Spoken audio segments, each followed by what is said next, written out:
Dear students, आज के इस लेक्चर में हम बात करेंगे सॉलिड स्टेट की। सॉलिड स्टेट लेक्चर फर्स्ट है ये, और रेगुलर सॉलिड स्टेट को देखते हुए या देखने के लिए सब्सक्राइब करें, बेल आइकन को दबाएं ताकि नोटिफिकेशन मिलता रहे।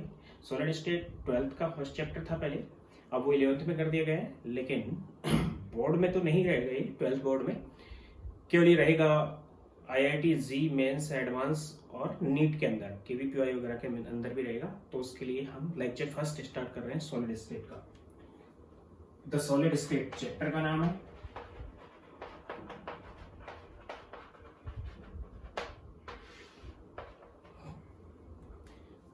सबसे पहली बात तो मैटर की 3 स्टेट्स होती हैं, सॉलिड, लिक्विड और गैस। तीनों में बेसिक डिफरेंसेस क्या हैं वो आप यहाँ नोट कर लोगे, मैं बोल रहा हूँ वो नोट कर लेना।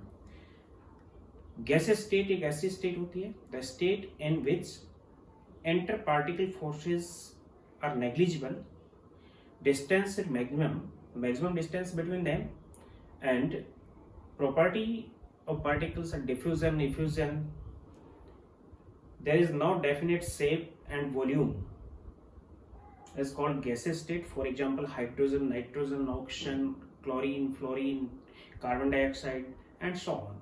बहुत सी गैसों का हम एग्जाम्पल दे सकते हैं।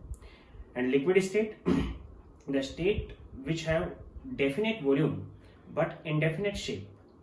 Interparticle distance is less than from gaseous particles and greater than from solid particles. Interparticle forces less than from solid and greater than from gaseous particles, having viscosity, vapor pressure and so on. कई properties वो रखती हैं। For example water, kerosene, oils, petrol, diesel, जितनी भी हम liquid states की बात करें। यहाँ पे पीरियोडिक टेबल के अंदर 5 लिक्विड स्टेट में पाए जाने वाले एलिमेंट्स हैं। एक है सीजियम, एक फ्रेंसियम है 30 डिग्री सेंटीग्रेड से ऊपर, ये दोनों लिक्विड होते हैं। मरकरी है, वो भी लिक्विड होता है। गैलियम है, लिक्विड होता है। और ब्रोमीन भी लिक्विड होता है। इसके अलावा भी हम एग्जाम्पल दे सकते हैं। हम बात कर रहे हैं सॉलिड स्टेट की। Solid state, the solid state, the state of matter which contain rigidity, solidity and which also contain definite shape and volume. Interparticle forces or constitutive particle forces between particles very higher, ionic forces or electrostatic forces, and we can say chemical forces, covalent forces and so on. In particle distance is very less, there are attraction maximum, repulsion is minimum here. Is called solid state. Rigidity होती है इसके अंदर, rigid होता है solid. Solid के बहुत से example दे सकते हैं हम। जितनी भी सॉलिड मेटल्स हैं, आयरन है, cobalt, nickel, copper, zinc, aluminium, ये सब सॉलिड्स हैं। इसके अलावा डायमंड, ग्रेफाइट, फुलरिन, ये कार्बन के एलोट्रोप्स हैं, ये भी सॉलिड स्टेट में पाए जाते हैं। और भी बहुत से एग्जाम्पल हम ले सकते हैं सॉलिड स्टेट के। तो हम बात कर रहे हैं the solid state. Solid state क्या होती है मैंने आपको बता दिया। सॉलिड स्टेट रिजिड होती है, फ्लूइडिटी की प्रॉपर्टी इसके अंदर नहीं होती, जबकि लिक्विड स्टेट और गैसेस स्टेट फ्लूइड होती है। गैसेस स्टेट ज्यादा फ्लूइड है क्योंकि पार्टिकल्स के बीच में अट्रैक्शन नहीं होता है। यहाँ हम बात कर रहे हैं सॉलिड स्टेट की, द सॉलिड स्टेट। सबसे पहले मैं बात कर रहा हूँ कि सॉलिड स्टेट को हमने कितने पार्ट में डिवाइड किया है। Solid state divided into 2 parts. One is crystalline solid and other is amorphous solid. On basis of arrangement of particles.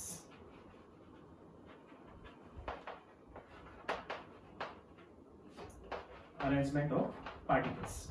Particles के अरेंजमेंट के बेस पे हमने इनको 2 टाइप से डिवाइड कर दिया है।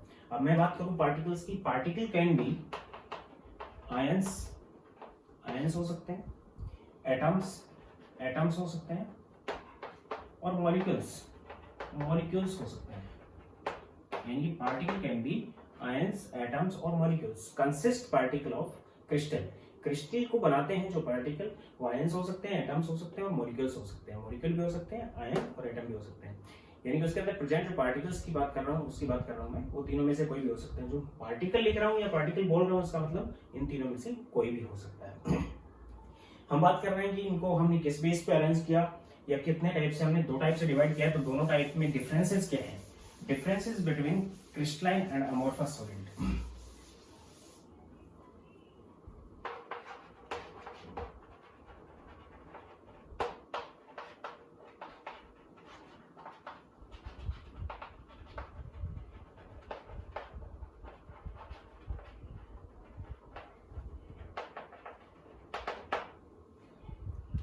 एक साइड में मैं क्रिस्टलाइन सॉलिड यूज कर रहा हूं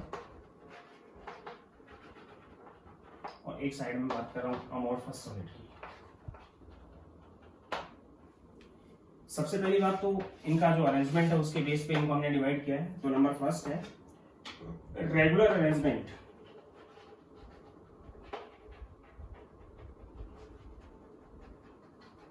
of consist particles. Consist particles का रेगुलर अरेंजमेंट होता है इसमें, and in this irregular arrangement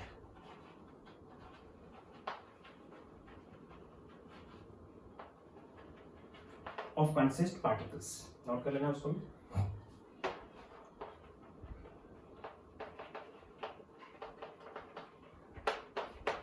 in this crystalline solids are called long range order solid.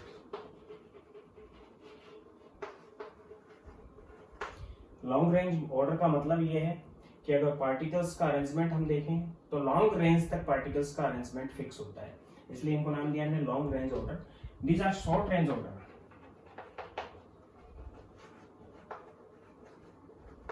क्योंकि अरेंजमेंट अगर फिक्स भी मिला एमोर्फस सॉलिड पे तो एक बहुत कम डिस्टेंस तक या शॉर्ट लेंथ तक हमें अरेंजमेंट फिक्स मिल सकता है, उसके बाद वो अरेंजमेंट बदल जाएगा।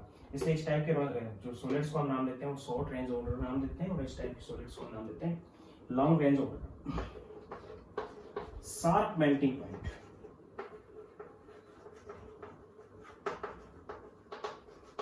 क्रिस्टलाइन सॉलिड्स का मेल्टिंग पॉइंट होता है वो शार्प होता है, बिल्कुल फिक्स होता है। फॉर एग्जांपल आइस एक क्रिस्टलाइन सॉलिड है और आइस का मेल्टिंग पॉइंट है वो 0 डिग्री सेंटीग्रेड है, फिक्स है। 0 डिग्री सेंटीग्रेड से नीचे के टेम्परेचर पे वो सॉलिड स्टेट में होगी, और जब हम उसका टेम्परेचर बढ़ाएंगे तो जब वो सॉलिड से लिक्विड में कन्वर्ट होगी तो सॉलिड स्टेट से, सपोज करो कि किसी आइस का जो टेम्परेचर है वो -10 डिग्री सेंटीग्रेड है, अगर जब हम उसको हीट करेंगे तो -10 से वो 0 तक पहुंचेगा, तो हीट अप हो रही है वो, लेकिन अभी रहेगी सॉलिड स्टेट में।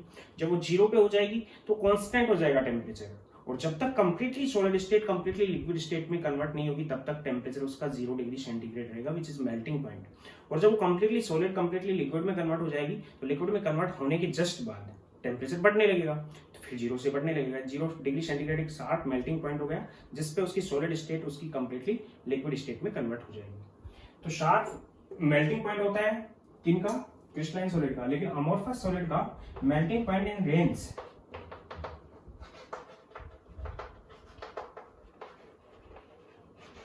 मेल्टिंग पॉइंट एक रेंज में होता है, फिक्स नहीं होता है। यानी कि अमोर्फस सॉलिड को अगर हम हीट अप करेंगे, फॉर एग्जांपल रबर है या प्लास्टिक है, उसको हम हीट करते हैं तो हीट करने के साथ साथ उसका टेम्परेचर बढ़ता जाता है, और पहले वो हार्ड से सॉफ्ट में कन्वर्ट होती है, फिर और सॉफ्ट हो जाती है, फिर और सॉफ्ट हो जाती है, और रेगुलर टेम्परेचर बढ़ता जाता है, और किसी पर्टिकुलर टेम्परेचर पर वो लिक्विड में कन्वर्ट नहीं होती है। यानी कि टेम्परेचर बढ़ता चला जाएगा और वो सॉलिड से लिक्विड में कन्वर्ट होती चली जाएगी, सॉफ्टनेस इंक्रीज होती चली जाती है उसके साथ साथ। इसलिए कोई शार्प मेल्टिंग पॉइंट इसका नहीं होता। मेल्टिंग पॉइंट होता है वो एक रेंज में होता है, फिक्स नहीं होता है। Fourth, these are called true solid and these are called pseudo solid.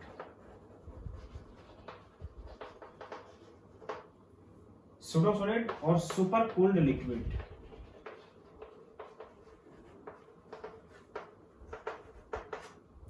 Pseudo solid का मतलब ये है कि वो completely solid नहीं है, और सुपर कूल्ड लिक्विड का मतलब ये है कि वो लिक्विड स्टेट में थे लेकिन उनको बहुत ज्यादा कूल किया गया, बहुत ज्यादा ठंडा करके उनको सॉलिड स्टेट में कन्वर्ट कर दिया गया।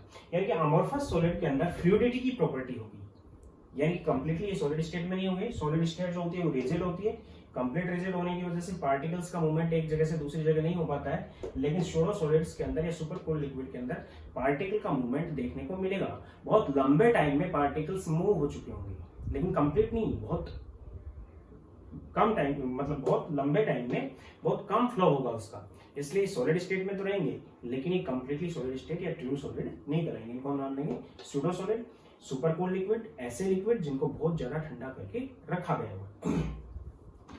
इसके बाद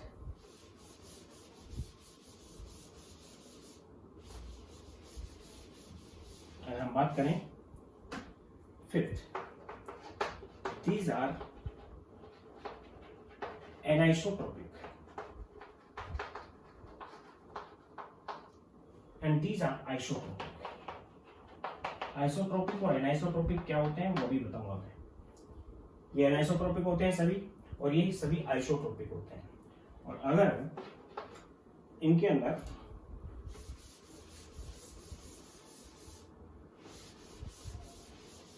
हम कूलिंग कर्व को देखें,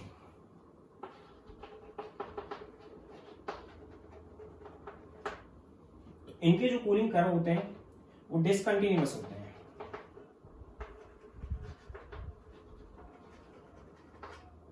डिसकंटिन्यूअस होते हैं, जबकि इनके कूलिंग कर्व कंटिन्यूअस होते हैं।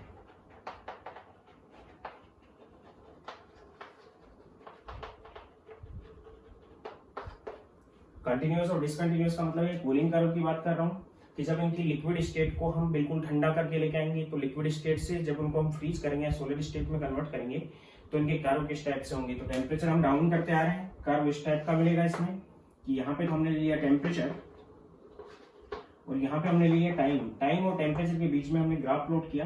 तो टाइम के साथ साथ इनका टेम्परेचर लिक्विड स्टेट का डाउन आएगा। स्टेट कौन सी ले रखी है मैंने, लिक्विड स्टेट का डाउन आएगा, और डाउन आने के बाद एक पर्टिकुलर टेम्परेचर पे टाइम तो चलता रहेगा, टेम्परेचर कांस्टेंट हो जाएगा, विच इज फ्रीजिंग पॉइंट। इस टेम्परेचर को हम नाम देंगे इसका फ्रीजिंग पॉइंट। और जब completely liquid state solid state में कन्वर्ट हो जाएगी, तब फिर टेम्परेचर डाउन आने लगेगा, यानी कि यहाँ पे इसकी सॉलिड स्टेट बन चुकी होगी। इसका मतलब इनके जो कूलिंग कर्व है वो डिसकंटिन्यूअस है, जबकि इसके कूलिंग कर्व की अगर बात करें हम तो इनके कंटिन्यूअस होते हैं। टाइम के साथ साथ टेम्परेचर डाउन आता चला जाता है। टेम्परेचर और टाइम के बीच में अगर ग्राफ प्लॉट किया जाए तो इस टाइप का ग्राफ मिलेगा, यानी डिफ्यूज्ड होते हैं। और इनके अंदर शार्प मेल्टिंग पॉइंट होने की वजह से पर्टिकुलरली एक टेम्परेचर पे टाइम चलता रहता है और टेम्परेचर कांस्टेंट हो जाता है, जब तक कि कंप्लीटली लिक्विड स्टेट उसकी सॉलिड स्टेट में कन्वर्ट नहीं होती। और इसकी लिक्विड स्टेट कब सॉलिड स्टेट में कन्वर्ट हो गई, ऐसा कोई पर्टिकुलर टेम्परेचर पे नहीं होता। तो शार्प मेल्टिंग पॉइंट नहीं होता इनका, और इनका शार्प मेल्टिंग पॉइंट होता है। इनके अंदर बहुत कम फ्लूइडिटी की प्रॉपर्टी पाई जाती है, इसलिए इनको सुपर कूल्ड लिक्विड नाम दिया गया है, इनको ट्रू सॉलिड नाम दिया गया है, या फिर इनको सूडो सॉलिड नाम दिया गया है। और ये मैंने डेफिनेशन और डिफरेंसेस बता दिए। इसके अलावा मैं इनके एग्जांपल्स की बात करूं तो 7 नंबर पे मैं इनके एग्जांपल्स ले सकता हूं।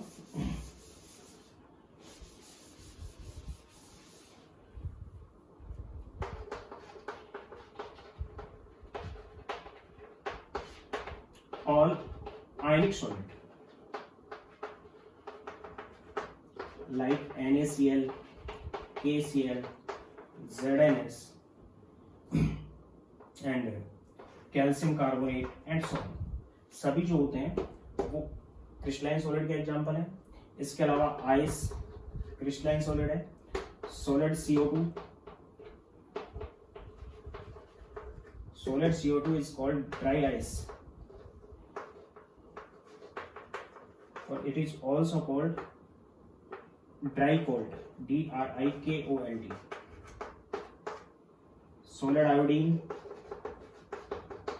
solid metals, ये सभी इसके एग्जांपल्स हैं। जबकि इतने एग्जांपल या इसका एग्जांपल हम दे सकते हैं क्वार्ट्ज भी इसका एग्जांपल है। इसके एग्जांपल हम दे सकते हैं वुड,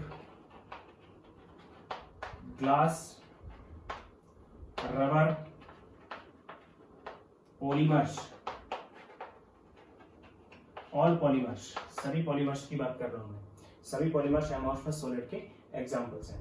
तो ये इनके एग्जांपल हो गए। इनका मेल्टिंग पॉइंट फिक्स नहीं होता, अरेंजमेंट फिक्स नहीं होता, और कंटिन्यूअस कूलिंग कर्व होते हैं, सूडो सॉलिड या फिर सुपर कूल्ड लिक्विड इनको नाम देते हैं, और इनमें डिफरेंसेस हैं।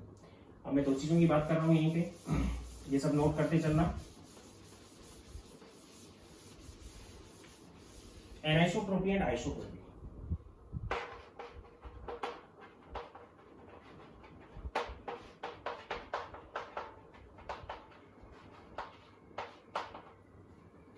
सपोज करो कि आपके पास ये क्रिस्टलाइन सॉलिड है, क्रिस्टलाइन सॉलिड के अंदर अरेंजमेंट फिक्स होगा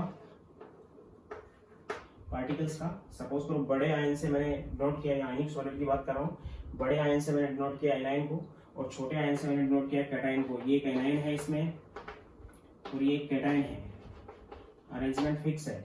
एनाइन के साथ में कैटाइन और कैटाइन के साथ में एनाइन प्रेजेंट है।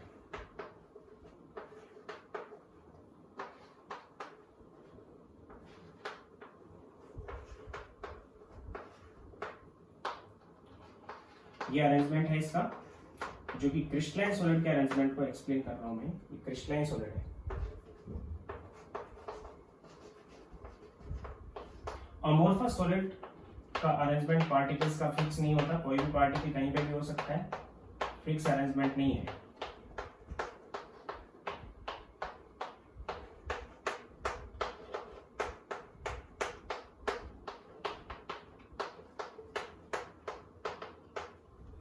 या अमोर्फस सॉलिड की बात कर रहा हूं।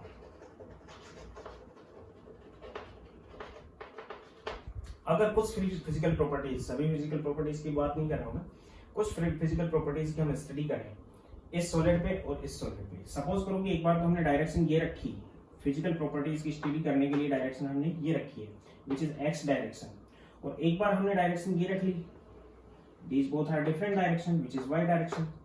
तो क्रिस्टलाइन सॉलिड में हम देखेंगे कि जो डायरेक्शन हम ये रख रहे हैं, तो इस डायरेक्शन के अकॉर्डिंग लेफ्ट साइड में एनाइंस है और राइट साइड में इसके कैटाइंस है। जबकि इस डायरेक्शन के अगर देखते हैं तो लेफ्ट में अगर एनाइन आ रहा है तो राइट में कैटाइन, फिर लेफ्ट में कैटाइन एनाइन आ रहा है, सॉरी राइट में एनाइन आ रहा है तो लेफ्ट में कैटाइन, अल्टरनेशन है। तो फिजिकल प्रॉपर्टीज की यहाँ से जो वैल्यू आएगी वो सपोज करो ए आई है, और यहाँ से जो वैल्यू आएगी उस फिजिकल प्रॉपर्टी की वो डिफरेंट होगी उससे बी, सेम वैल्यूज ये नहीं आएगी। कुछ फिजिकल प्रॉपर्टीज की मैं बात कर रहा हूँ। अगर हम इसके अंदर बात करते हैं तो इसके अंदर हम कोई भी डायरेक्शन ले सकते हैं एक्स, एंड कोई भी डायरेक्शन ले सकते हैं वाई। एक्स में अगर वैल्यू वो ए आती है तो वाई में भी वो वैल्यू ए आएगी, क्योंकि अरेंजमेंट इसका फिक्स नहीं है। यानी इसके अंदर तो सेम वैल्यूज आएंगी डिफरेंट डायरेक्शन से, और इसके अंदर डिफरेंट डायरेक्शन से डिफरेंट वैल्यूज आएंगी। तो इसको हम नाम देते हैं एनिसोट्रोपिक, और इसको हम नाम देते हैं आइसोट्रोपिक। तो डेफिनेशन क्या आ जाएगी? When few physical properties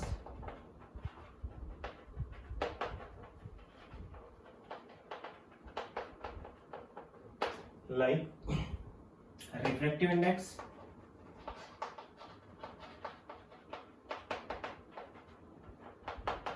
electric properties,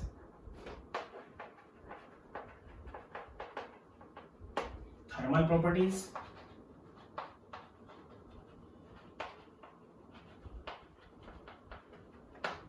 mechanical strength,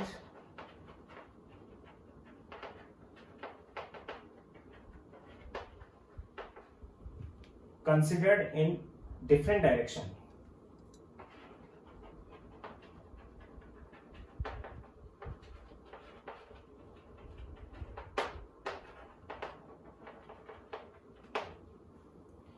and if values are same then it is isotropic, and values are different and finding values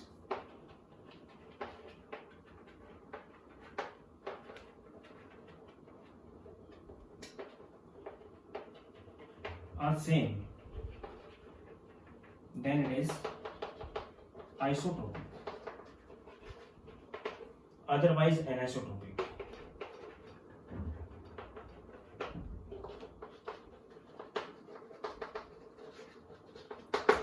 fix arrangement होने की वजह से या फिर फिक्स अरेंजमेंट अल्टरनेशन होने की वजह से, अरेंजमेंट फिक्स रेगुलर होने की वजह से क्रिस्टलाइन सॉलिड्स के अंदर इन फिजिकल प्रॉपर्टीज की डिफरेंट डायरेक्शन से डिफरेंट वैल्यू मिलती है, इसलिए क्रिस्टलाइन सॉलिड्स सभी एनिसोट्रोपिक होते हैं।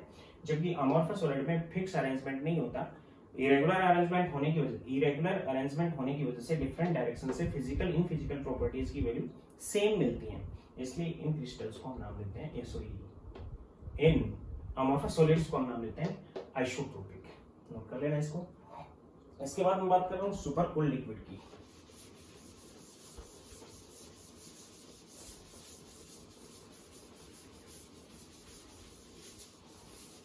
चैप्टर चल रहा है हमारा सॉलिड स्टेट, लेक्चर फर्स्ट।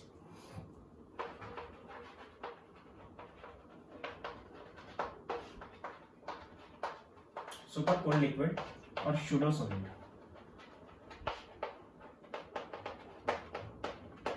इसको हम बात कर रहे हैं the liquid which convert into solid by decreasing temperature or supercooling is called supercooled liquid.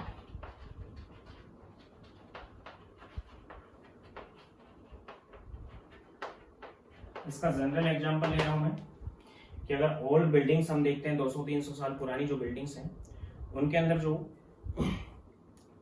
Glass use किया गया था, या खिड़कियों के अंदर, विंडोज के अंदर जो ग्लास यूज किए गए थे वो ग्लास 200-300 साल पुराने हो गए। ग्लास एक अमोर्फस सॉलिड है, तो आज के दिन जब उनकी स्टडी करते हैं तो ग्लास के पार्टिकल ऊपर से फ्लो होकर नीचे की तरफ आ चुके हैं, यानी कि ऊपर से ग्लास जो हो गया वो थिन हो गया और नीचे से वो थिक हो चुका है, यानी कि अप टू डाउन ग्लास के पार्टिकल्स फ्लो कर चुके हैं। फ्लो बहुत स्लो है, इसलिए उस टाइप के सॉलिड को हम क्या नाम देते हैं, super cooled liquid. In old buildings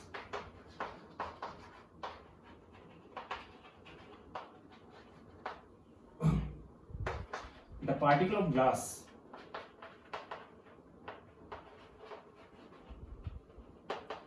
in Windows flow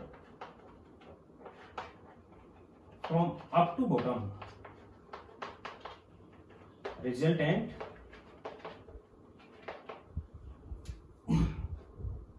thickness of bottom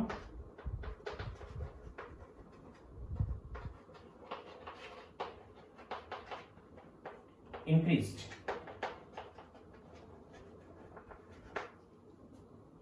Flow is very slow.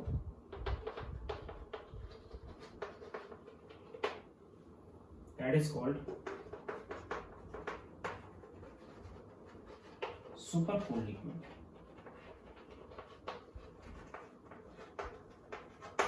Flow बहुत स्लो है, इसलिए इसको हम नाम दे रहे हैं सुपर कूल्ड लिक्विड। इस पूरे चैप्टर में हम केवल क्रिस्टलाइन सॉलिड की बात करेंगे। कंप्लीट चैप्टर में हम केवल क्रिस्टलाइन सॉलिड की बात करेंगे कि क्रिस्टलाइन सॉलिड होते क्या हैं और किस टाइप से उनको क्लासिफाई किया जाता है। पूरे चैप्टर में हम क्लासिफिकेशन पढ़ेंगे क्रिस्टलाइन सॉलिड का। सबसे पहले बात कर रहा हूं types of crystalline solids.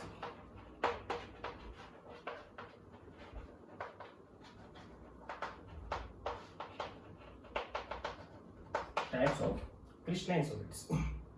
Crystalline solids को उनके अंदर पार्टिकल्स के बीच में जो फोर्सेस लगे हुए हैं उनके बेस पे हम 4 टाइप से डिवाइड करते हैं। On basis of forces between particles, particles के फोर्सेस के बेस पे, and bases of electric conductivity,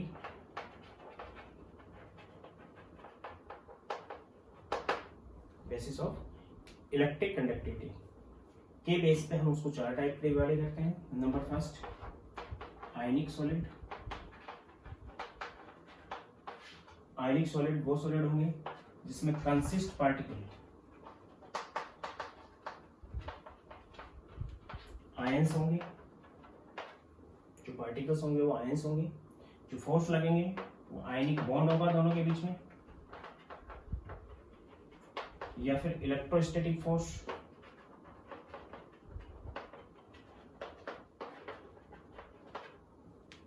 ionic bond या फिर इलेक्ट्रोस्टैटिक फोर्स।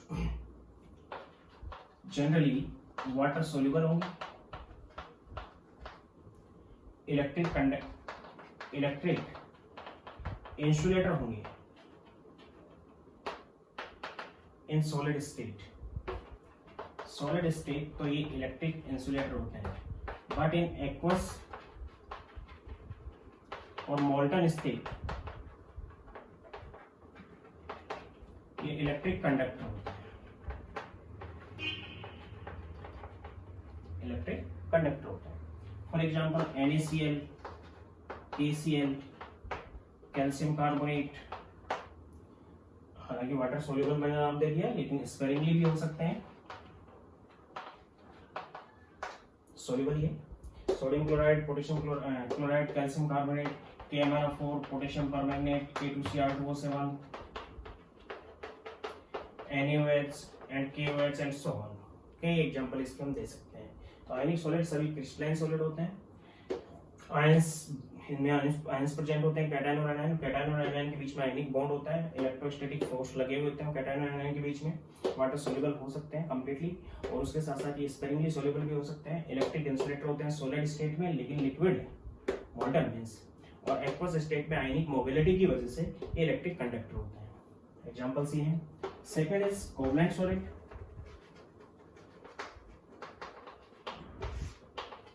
कंसिस्ट जो पार्टिकल होते हैं वो एटम्स हो सकते हैं।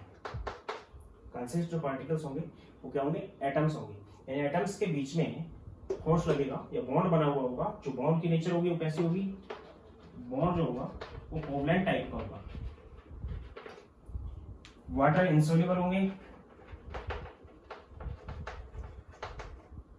और स्पेरिंगली सोल्यूबल भी हो सकते हैं।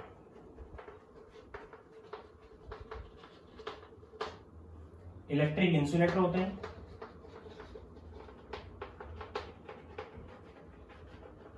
एक्सेप्ट ग्रेफाइट, ग्रेफाइट को छोड़कर बाकी सभी इलेक्ट्रिक इंसुलेटर होते हैं। एग्जांपल दे सकते हैं इसके हम, एग्जांपल बहुत दे सकते हैं। For example diamond, quartz, graphite, fullerene, diamond, quartz. Quartz जो होती है, मैंने आपको बताया कि कंसिस्ट पार्टिकल एटम्स हो सकते हैं या फिर मॉलिक्यूल्स भी हो सकते हैं। क्वार्ट्ज जो होता है वो SiO2 मॉलिक्यूल्स का कोवलेंट सॉलिड है। डायमंड है, ग्रेफाइट है, फुलरिन है, कार्बोरंडम है। कार्बोरंडम एक silicon carbide SiC,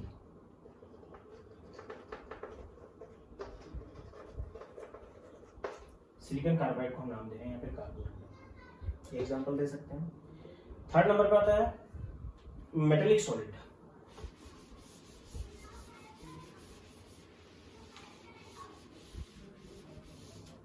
metallic solid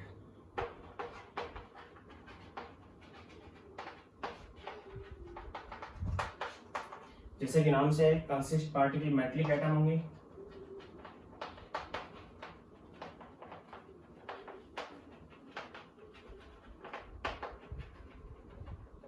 metallic bond present होगा इनमें, मेटलिक बॉन्ड प्रेजेंट होगा। इलेक्ट्रिक कंडक्टर होंगे, सभी मेटल्स इलेक्ट्रिक कंडक्टर होती हैं।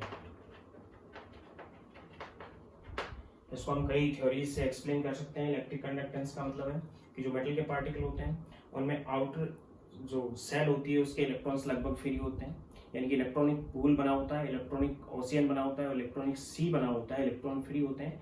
अंदर जो बाहर की सेल को छोड़ के बाकी बचा हुआ पार्ट है विच इज कॉल्ड कर्नेल, यानी कि अगर मेटल ये है तो ये पॉजिटिव पार्ट होगा, इसको तो नाम देते हैं हम कर्नेल। कर्नेल वो पार्ट होता है जिसमें आउटर मोस्ट शेल को हटा दिया है, और आउटर मोस्ट शेल में प्रेजेंट जो इलेक्ट्रॉन्स हैं वो फ्री होते हैं। इन फ्री इलेक्ट्रॉन्स की वजह से इलेक्ट्रॉनिक कंडक्टर होते हैं। These are free electrons. और यहाँ पे हम बात कर सकते हैं इसको इलेक्ट्रॉनिक पूल और इलेक्ट्रॉनिक सी बना हुआ है इसमें। Kernel is part of atom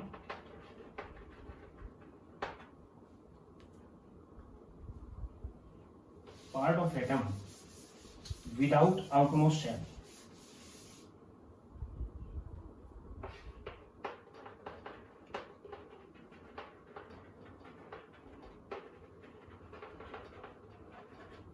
atom का वो पार्ट जो आउटरमोस्ट सेल को छोड़कर होता है।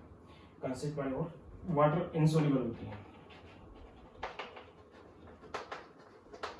एग्जाम्पल ले सकते हैं हम,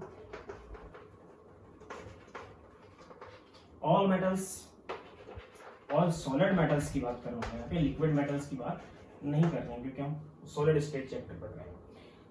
all solid metals for example iron, gold, silver, copper, zinc, lithium, sodium, potassium, magnesium, calcium and so on, ये सभी सॉलिड मेटल्स की बात करते हैं। फोर्थ नंबर पे हम बात कर रहे हैं मॉलिक्यूलर सॉलिड की।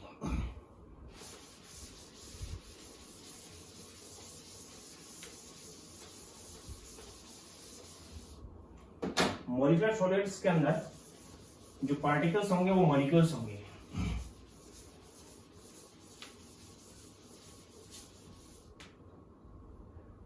फोर्थ नंबर पर हम बात कर रहे हैं मॉलिक्यूलर सॉलिड।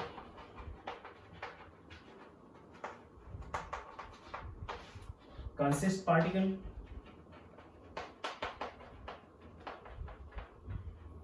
मॉलिक्यूल्स। कंसिस्ट जो पार्टिकल है वो मॉलिक्यूल्स होते हैं इसके अंदर। मॉलिक्यूल्स और मॉलिक्यूल्स के बीच में जो इंटरेक्शन फोर्सेस हैं, अट्रैक्शन जो फोर्सेस लगे होते हैं वो नॉन पोलर टाइप के भी हो सकते हैं, पोलर टाइप के भी हो सकते हैं और हाइड्रोजन बॉन्डेड भी हो सकते हैं। उसके बेस पे हमने इसको 3 पार्ट में डिवाइड किया। पहले मैं बता रहा हूँ कंसिस्ट पार्टिकल मॉलिक्यूल्स होते हैं, वाटर सॉल्युबल भी हो सकते हैं और इनसॉल्युबल भी हो सकते हैं, इलेक्ट्रिक इंसुलेटर होते हैं। इसमें नंबर फर्स्ट में बात कर रहा हूं नॉन पोलर मॉलिक्यूलर सॉलिड।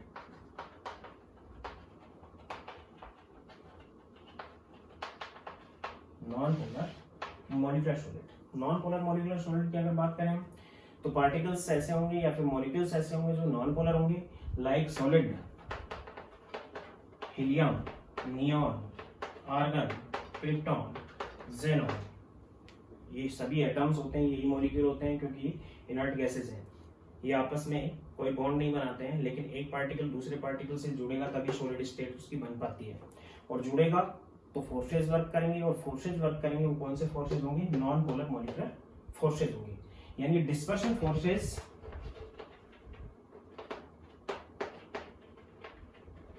और लंडन फोर्सेज। जनरली इसके अंदर लंडन फोर्सेज वर्क करते हैं क्योंकि नॉन पोलर पार्टिकल है। For example solid CO2, solid carbon dioxide, solid I2, ये सब इसके एग्जांपल है। दूसरा हम ले सकते हैं पोलर मॉलिक्यूलर सॉलिड।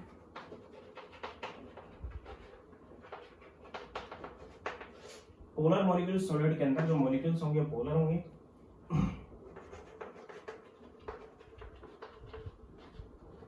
इनके अंदर डिस्पर्शन फोर्सेज होंगे, like dipole dipole interaction,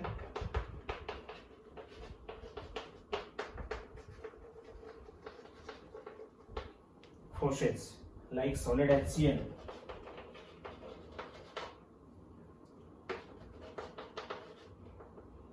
solid NCl3 and so on.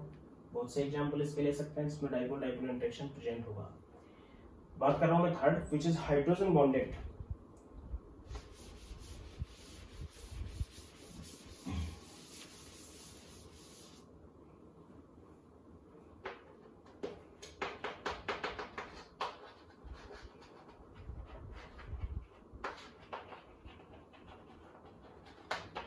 Hydrogen bonded, जिनके अंदर हाइड्रोजन बॉन्ड प्रेजेंट होता है, यानी हाइड्रोजन बॉन्ड प्रेजेंट किसमें होगा? नाइट्रोजन, ऑक्सीजन या फ्लोरीन टाइप के जो एलिमेंट होंगे, जिसको हम कौन से नोट करते हैं? FON। इन टाइप के एलिमेंट के साथ विद हाइड्रोजन प्रेजेंट होगी तब हाइड्रोजन बॉन्ड बनने के चांसेस होते हैं। और हाइड्रोजन बॉन्ड भी एक डिस्पर्शन फोर्स है, इलेक्ट्रोस्टैटिक फोर्स है।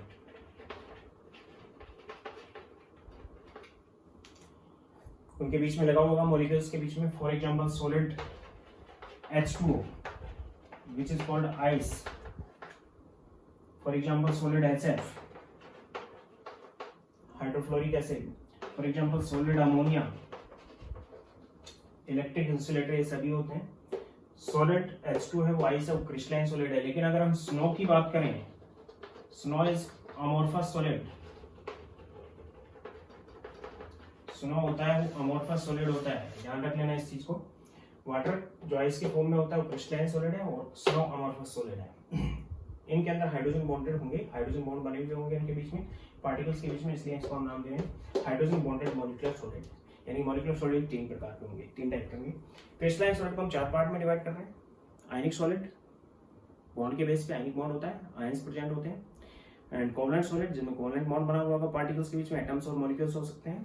And third is metallic solid, सभी मेटल्स जो सॉलिड होती हैं उनमें मेटलिक बॉन्ड प्रेजेंट होता है।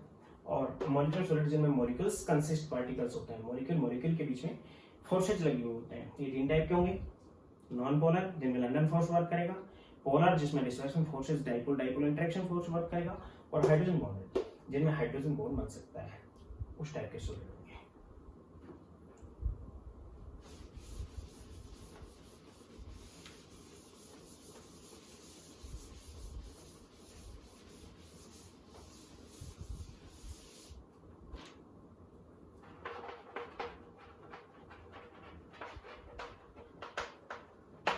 Isomorphism and polymorphism.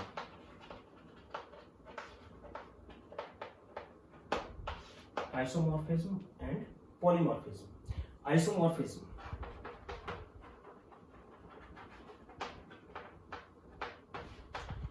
more than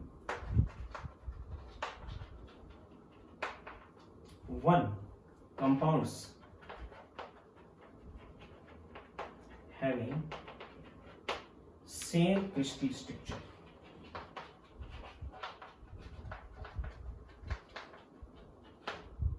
एक से ज्यादा कंपाउंड जो कि सेम क्रिस्टल स्ट्रक्चर रखते हैं, which are called isomorphism.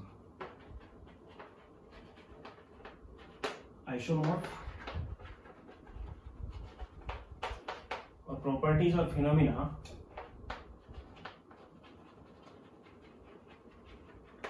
Called isomorphism. For example, अगर हम एग्जाम्पल की बात करें तो MgSO4 7H2O जिस टाइप की क्रिस्टल स्ट्रक्चर रखता है, उसी टाइप की क्रिस्टल स्ट्रक्चर FeSO4 7H2O रखता है, और उसी टाइप की क्रिस्टल स्ट्रक्चर ZnSO4 7H2O रखता है।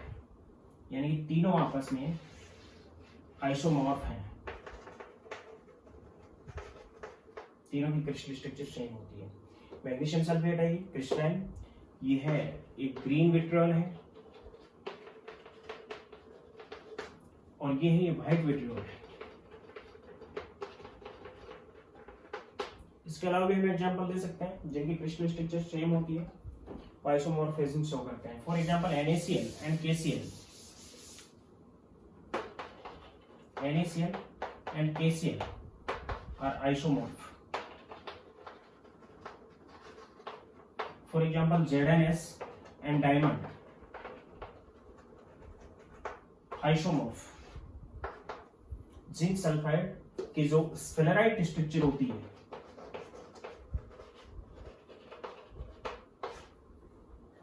और डायमंड जिसमें केवल कार्बन होता है, दोनों की स्ट्रक्चर सेम होती है, तो दोनों को नाम देंगे हम स्फेलेराइट स्ट्रक्चर, दोनों को नाम देंगे आइसोमॉर्फ।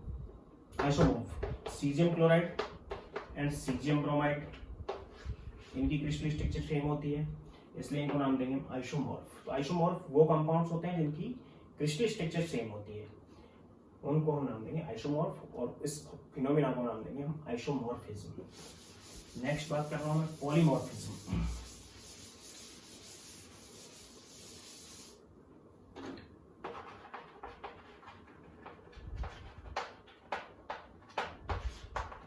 पॉलीमॉर्फिज्म एक ही टाइप के कंपाउंड की डिफरेंट टाइप की, एक ही टाइप के एलिमेंट की डिफरेंट टाइप की अगर क्रिस्टल स्ट्रक्चर प्रेजेंट है तो उनको नाम देंगे polymorph. Different crystal structure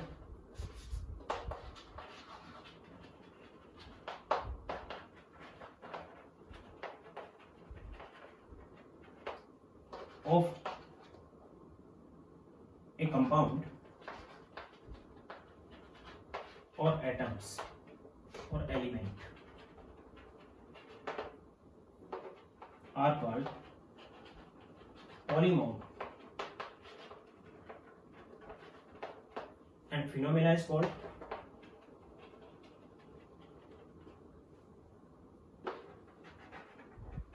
polymorphism.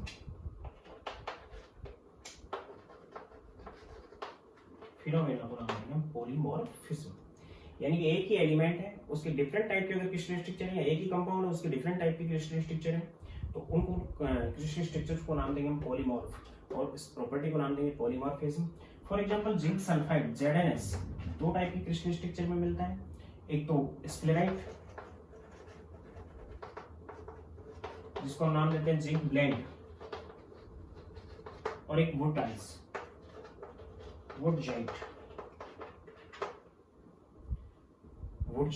और स्फेराइट, दो डिफरेंट टाइप की क्रिस्टल स्ट्रक्चर होती हैं। स्फेराइट में ये CCP अरेंजमेंट में होता है, फेस सेंटर्ड क्यूबिक FCC, जबकि वुडजाइट में HCP अरेंजमेंट में होता है, हेक्सागोनल क्लोज पैकिंग। इसी टाइप से एक ही टाइप का कंपाउंड है लेकिन दो टाइप की क्रिस्टल स्ट्रक्चर बना पा रहा है। इसी टाइप से अगर हम बात करूं कार्बन, तो कार्बन के जो डायमंड फॉर्म है, कार्बन की ही ग्रेफाइट फॉर्म है, दोनों की क्रिस्टल स्ट्रक्चर डिफरेंट है, तो दोनों आपस में, या फिर तीसरी नंबर पे हम फुलरिन भी ले सकते हैं कार्बन की। फुलरिन जो फॉर्म है, ग्रेफाइट और डायमंड, ये तीनों आपस में पॉलीमॉर्फिज्म शो कर रही है, पॉलीमॉर्फ है, यानी पॉलीमॉर्फिज्म इज एलोट्रोपी, यानी एक ही सब्सटेंस की वो डिफरेंट क्रिस्टल स्ट्रक्चर्स जो एक दूसरे में टेम्परेचर बेस्ड इंटरकन्वर्जन रखती हैं। टेम्परेचर बढ़ाने से एक फॉर्म दूसरी फॉर्म में, टेम्परेचर घटाने से दूसरी फॉर्म पहली फॉर्म में कन्वर्ट हो जाती है, विच आर कॉल्ड एलोट्रोपिक्स और एलोट्रोपी। इस चीज को भी आप नोट कर लेना है, पॉलीमॉर्फिज्म एक एलोट्रोपी है। फॉर एग्जांपल सल्फर की अगर हम बात करें तो सल्फर रोम्बिक और सल्फर मोनोक्लिनिक, दो टाइप की सल्फर होती है, ये इसमें इंटरकन्वर्ट हो जाती है। रोम्बिक सल्फर मोनोक्लिनिक में एक पर्टिकुलर टेम्परेचर 369 डिग्री सेंटीग्रेड पे कन्वर्ट होती है, यानी कि एक ट्रांजिशन टेम्परेचर है, एक एलोट्रोपिक फॉर्म को दूसरी एलोट्रोपिक फॉर्म में कन्वर्जन के ऊपर जो टेम्परेचर होता है, जिस टेम्परेचर को एक दूसरे में इंटर कन्वर्ट होती है, which are called transition temperature. इस टेम्परेचर को हम नाम देते हैं ट्रांजिशन टेम्परेचर।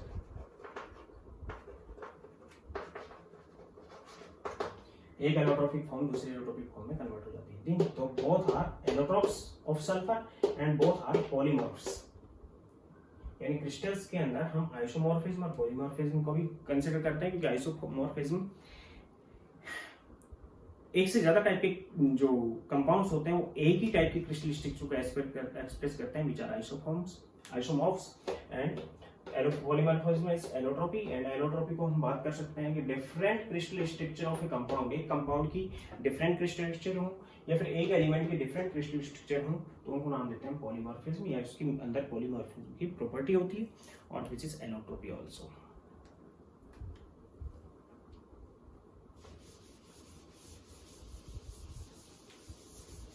ये तो इसका थ्योरेटिकल पार्ट था जो कि अभी तक मैंने कंप्लीट किया। अब हम बात करते हैं इसकी मैथमेटिकल पार्टिकल पे, या फिर मैथमेटिकल जो पार्ट है वो क्या है इसका सॉलिड स्टेट का। तो सबसे पहली बात तो ये है कि कोई भी सॉलिड छोटे छोटे पार्टिकल से मिलकर बना होता है, और particle can B molecule, ions, और मॉलिक्यूल हो सकता है, आयंस हो सकता है, और एलिमेंट या फिर एटम्स भी हो सकते हैं। वो उनके बीच में किस टाइप से बॉन्डिंग होती है वो चीज मैं आपको एक्सप्लेन कर चुका हूँ। अब मैं बात कर रहा हूँ कि किसी क्रिस्टल को हम एक्सप्लेन कैसे करते हैं, या क्रिस्टल किस टाइप से फॉर्मेट होता है, या किस टाइप से वो क्रिस्टल बन पाता है, उसकी फॉर्मेशन कैसे होती है। इसलिए सॉलिड स्टेट के अंदर अब जो पार्ट ले रहा हूं मैं, वो ले रहा हूं क्रिस्टलाइन सॉलिड का।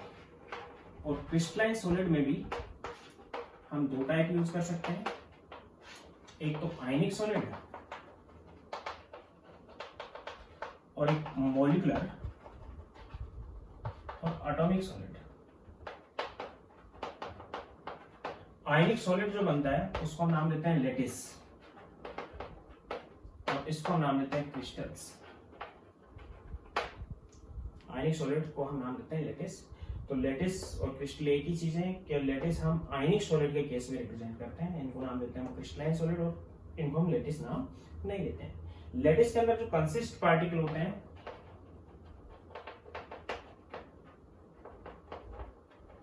वो आयंस होते हैं, जिनको हम नाम देंगे लेटिस पॉइंट।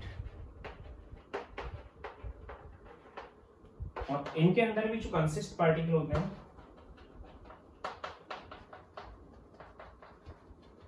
वो एटम्स हो सकते हैं और मॉलिक्यूल्स हो सकते हैं, इनको हम नाम देंगे क्रिस्टल पॉइंट्स। लेटिस पॉइंट अगर नाम आ रहा है, या फिर लेटिस पॉइंट को जनरली हम केवल आयनिक सॉलिड के लिए रिप्रेजेंट करते हैं, लेकिन कभी कभी इनके बारे में बात कर लेते हैं कि lattice point means crystal point also. इसमें सबसे पहले मैं बात कर रहा हूं यूनिट सेल की। हाँ, एक चीज ध्यान रखिए, चैनल पर रेगुलर बने रहने के लिए सब्सक्राइब करें और बेल आइकन दबा लें, ताकि रेगुलर आपको नोटिफिकेशन मिलता रहे, क्योंकि लिंक इतना जल्दी भेजा नहीं जा सकता। तो यहाँ पे मैं बात कर रहा हूँ यूनिट सेल।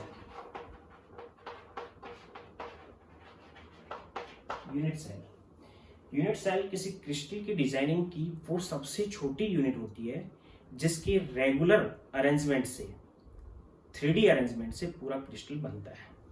तो क्रिस्टल की बात कर रहे हैं, उसमें आयनिक सॉलिड भी हो सकता है, मॉलिक्यूलर, कोवलेंट और मेटलिक सॉलिड की भी हम बात कर रहे हैं। तो यूनिट सेल एक वो सबसे छोटी यूनिट होती है किसी क्रिस्टल की, जो उस क्रिस्टल को वेल डिफाइन कर पाती है, बहुत अच्छे तरीके से उसको डिफाइन करती है। फॉर एग्जांपल, सपोज करो एक वॉल है, दीवार है, उस दीवार में हम ब्रिक्स लगा रहे हैं, ईंट लगा रहे हैं। तो एक ईंट लगाई, फिर दूसरी लगाई, फिर तीसरी लगाई, उसके ऊपर भी लगाई, उसके साइड में भी लगाई, उसके बैक साइड में भी लगाई। इस टाइप से चारों तरफ 3D अरेंजमेंट से हम वॉल की फॉर्मेशन कर लेते हैं। Then wall is crystal and brick is unit cell. यानी यूनिट सेल के 3D रेगुलर अरेंजमेंट से क्रिस्टल की फॉर्मेशन होती है। तो सबसे छोटी यूनिट को हम नाम देते हैं यूनिट सेल, और वो यूनिट हम इस टाइप से डिजाइन करते हैं कि उस यूनिट से हम कंप्लीट क्रिस्टल को एक्सप्लेन कर सकें कि वो यूनिट किस टाइप की, क्यूबिक है तो क्रिस्टल भी क्यूबिक होगा, वो यूनिट क्यूबॉइड है तो क्रिस्टल भी क्यूबॉइड टाइप का होगा। यूनिट के अंदर इंट्राफेशियल एंगल कितने डिग्री के हैं, क्रिस्टल में भी उतने ही होंगे। यूनिट के अंदर आयनिक रेशियो क्या है, क्रिस्टल में भी आयनिक रेशियो वही होगा। यानी कि वो यूनिट पूरे क्रिस्टल को वेल डिफाइन करती है। यूनिट सेल की डेंसिटी क्या है, पूरे क्रिस्टल की भी डेंसिटी वही होगी। यानी unit cell smallest unit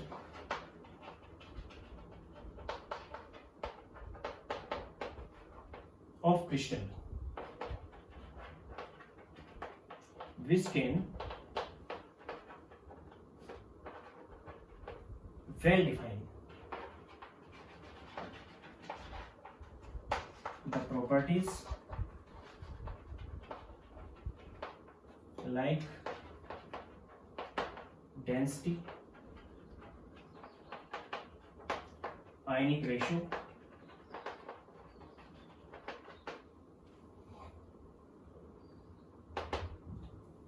structure, arrangement of particles, density, ionic ratio, structure, arrangement of particles, intrafacial angles,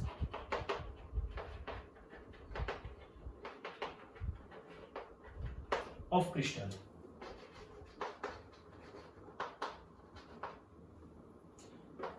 Is called unit cell. उसको हम यूनिट सेल नाम देते हैं।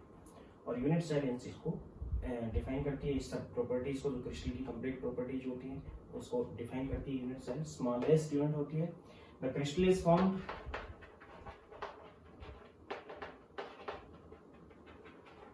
Bye 3D regular arrangement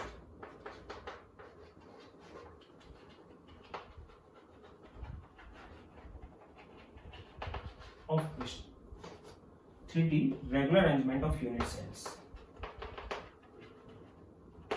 For example,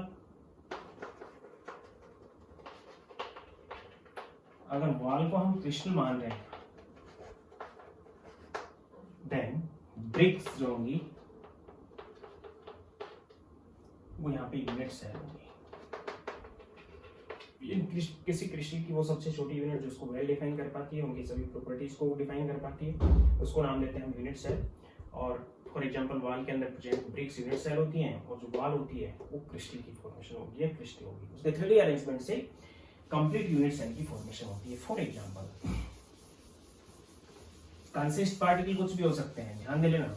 हम जो यूनिट सेल के अंदर consist particles जो भी यूज करेंगे, consist particles can be ions, molecules और आयंस, मॉलिक्यूल्स और एटम्स, इन सबको स्फेरिकल मानेंगे। अगर 3D के अंदर देखेंगे तो इन सब पार्टिकल्स को हम स्फेरिकल यूज करेंगे, यानी कि इनकी एक रेडियस होगी और वो रेडियस वहां पे टिकी हुई होगी लैटिस पॉइंट पे या क्रिस्टल पॉइंट्स पे। ठीक है, फॉर एग्जांपल सपोज करूं एक यूनिट सेल ये है,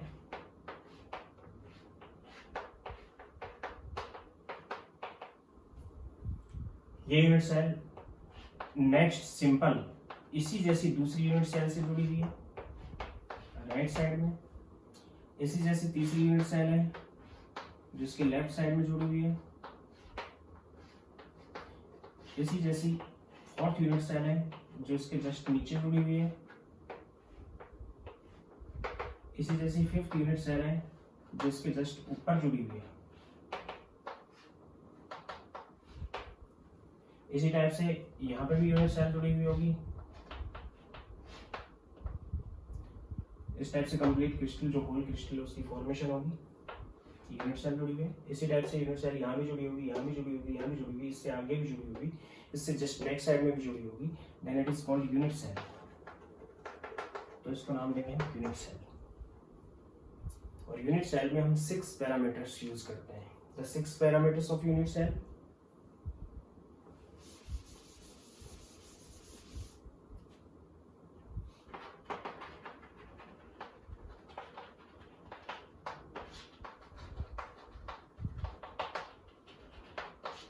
six parameter of unit cell. Suppose करो ये एक यूनिट सेल है,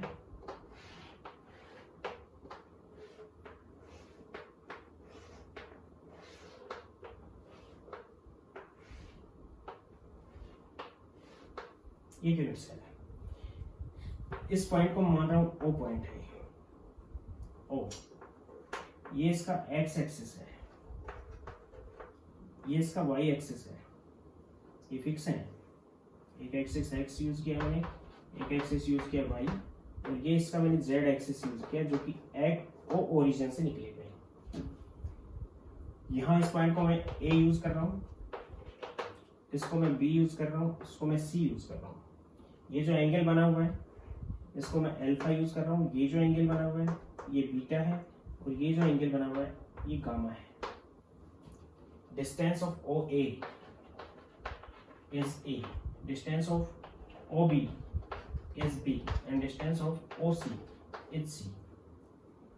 यानी कि यहाँ से यहाँ तक की जो डिस्टेंस है विच इज A, यहाँ से यहाँ तक की जो डिस्टेंस है विच इज B, और यहाँ से यहाँ तक की डिस्टेंस है C, ये तीनों एज लेंथ्स हैं। 3 पैरामीटर ये हैं जो कि एज लेंथ्स हैं। एक ओरिजिन O से एक्स एक्सिस पे A डिस्टेंस तक, B एक्सिस पे B डिस्टेंस तक, सॉरी वाई एक्सिस पे B डिस्टेंस तक, और जेड एक्सिस पे C डिस्टेंस तक की इस यूनिट सेल की जो विड्थ है या फिर लेंथ है या फिर हाइट प्रेजेंट है। दूसरा कि जो एंगल है alpha and beta and gamma are intrafacial angles.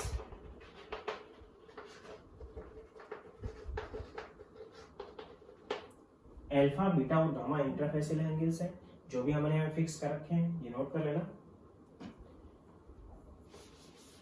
Alpha angle between B and C, beta angle between